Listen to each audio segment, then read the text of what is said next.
Day 2 of New Orleans Saints training camp, first day of 6 consecutive practices for your New Orleans Saints before their next off day. I'm Caroline Gonzalez. You're watching the New Orleans Saints training camp show right here on CST.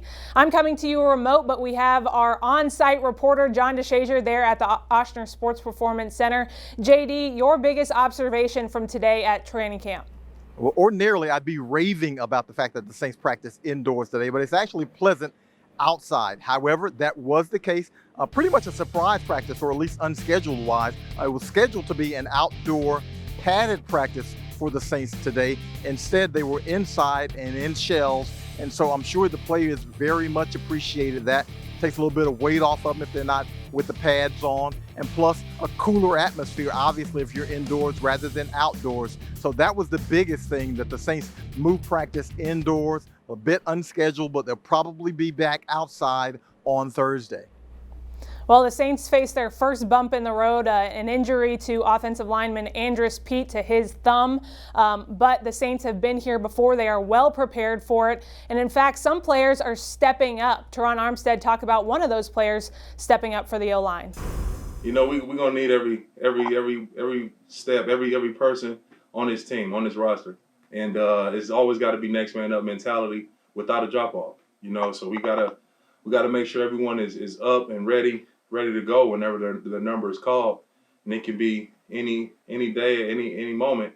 And Nick is a guy that takes pride in his work and getting himself prepared to go and prepared to start too, not just to sit as a backup. He's trying to work his way and just be ready as a starter.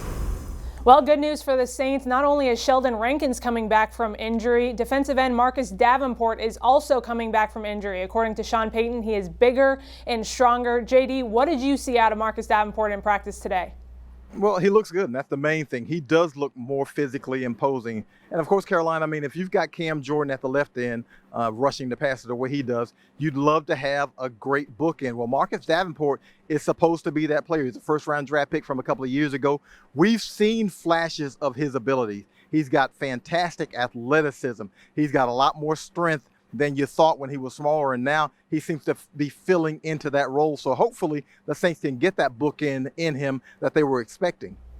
Well, as I mentioned, Sean Payton spoke on defensive end Marcus Davenport and his development earlier today. I think, well, you know, he had a good off season. He was here with rehab.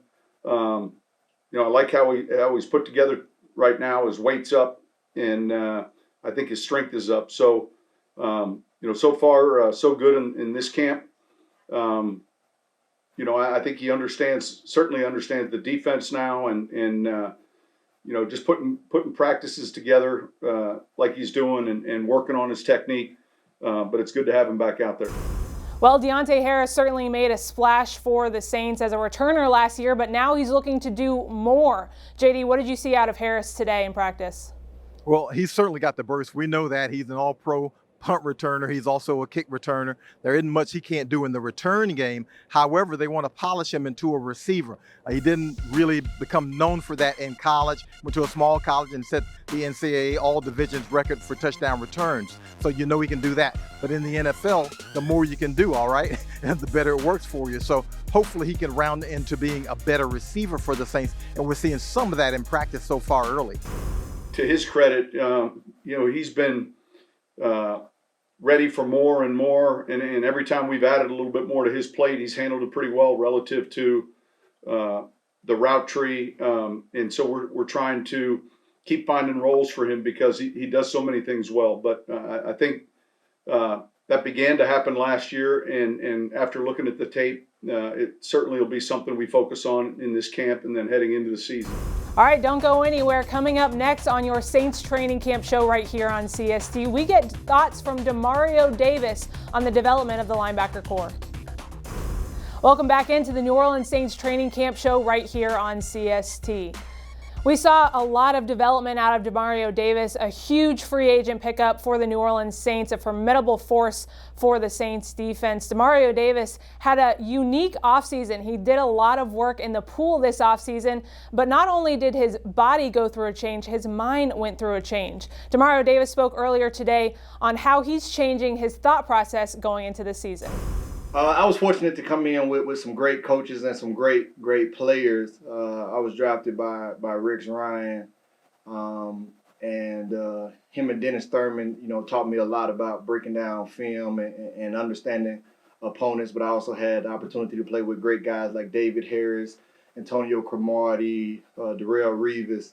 And so watching those guys, that was something even when I was a young guy that I wanted to grow in my game and my study habits. I knew it would help me become a better player. And then fortunately, in my third season, I had the opportunity to play with Ed Reed, and we formed a relationship, not just on the field, but off the field. So in the off season, I was able to spend a lot of off seasons with him, picking his brain on how he studied for opponents and learn how to look at formations, tendencies, read quarterbacks, read alignment. And that just helped me continue to grow in my study habits. And that's something I take so serious that I don't even think now that I've even begun to break through the cusp of what I can learn. I was even picking his brain a lot this off season and just taking a deeper dive into how he studied tape. And I think it's just helped me tremendously. All right, well, obviously, Demario Davis has been a force for the Saints defense. Opponents have noticed it, and the Saints offense has noticed it. JD, what have your thoughts been on Demario Davis? Well, I mean, the first thing you notice is how imposing he is, and not just physically, but what he brings to the team psychologically. He's a team captain. He's one of the best players on the team. He's one of the best spokesmen on the team. When Drew Brees didn't play the 5 game, he was the guy who led the pregame chant. So all of those things mix into his personality off the field and on the field, and he's just a great guy to have around the team in every aspect. Well, JD, Alvin Kamara spoke earlier about how he can take no plays off when it comes to Demario Davis. If he's lazy, Demario Davis is going to take advantage of that. First of all, Demario is one of the smarter players I've played against and with. I played against him. He was in New York my rookie year for the Jets, and I thought he was a hell of a player then. And then just to have him on my team, you see why. And the way he studies film, the way he approaches practice, from a walkthrough to a full speed practice to a padded practice to just helmets. There's so many little intricacies in his game that make him great. He's tuned into alignments. Demario could sometimes in practice he could tell when I'm running from just like the smallest little split that I take. He'll call it out like, oh, he's wide, or he's close to Drew, or he watch him, he's looking this way, he's looking left, he's looking right, or just little things like he's pointing everything out. He's athletic. He runs better than some of the guys on offense, honestly.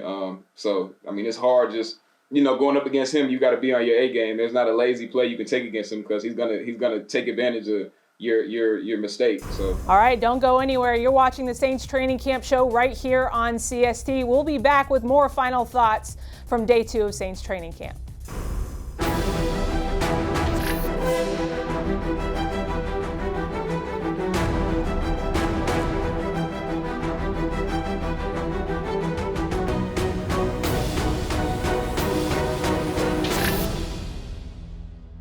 Welcome back into the New Orleans Saints Training Camp Show right here on CST. JD, you're coming to us from practice there at the Ochsner Sports Performance Center. I saw a lot of reports today on running back Ty Montgomery for the Saints. What did you see out of the running back? Well, you see the reports because the guy's explosive. He caught a swing pass in the left flat, and he turned up the sideline, and it was a chore to catch up with him. And then he took a run, and he made a cutback, and he also went down that left sideline. And it's going to be a hassle. He's going to be a problem for defenses if he can get in the open field. He's got that kind of ability. You knew the versatility. He can play receiver also, but him at running back gives you that little oomph at the position that the Saints feel like they might need.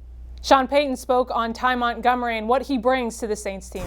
Yeah, look, he's gotten a lot of the work and his reps with the running back position. Certainly we can move him outside, and he's one of those players that does have versatility. I think he's a guy that understands the passing game well, and he's also got a pretty good burst relative to handling the football and the running game. I thought he had a good practice today. So there are some things that, from a flexibility standpoint, he's a unique player, and we'll try to take advantage of those things.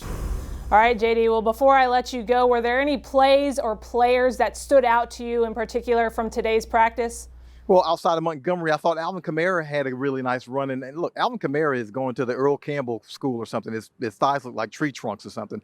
I mean, he's really impressive physically from that standpoint. And also, the defense had another good day. You saw guys getting their hands on the football and getting the football on the ground in terms of passes. They didn't create any fumbles. They did create one fumble earlier in practice in a team drill, but for the most part, it's the pass defense that's standing out. And you see the Saints defensive backs able to get either the hands on the ball or get in positions to where the Saints quarterbacks can't fit it to their receivers. So those are pleasant sights to see. Jack Rabbit Jenkins is going to be a great addition to the secondary. We saw it at the end of last season, and if he keeps playing this way, he's going to be huge for this defense and what they like to do in terms of covering guys. Because if you can put Marshawn Lattimore on one corner, Jack Rabbit on the other, there's a combination of things you can do there. You can just tell them, hey, go out there, sick them, fellas, and put them on those receivers and see if they can shut them down long enough for the Saints to be able to get to the quarterback.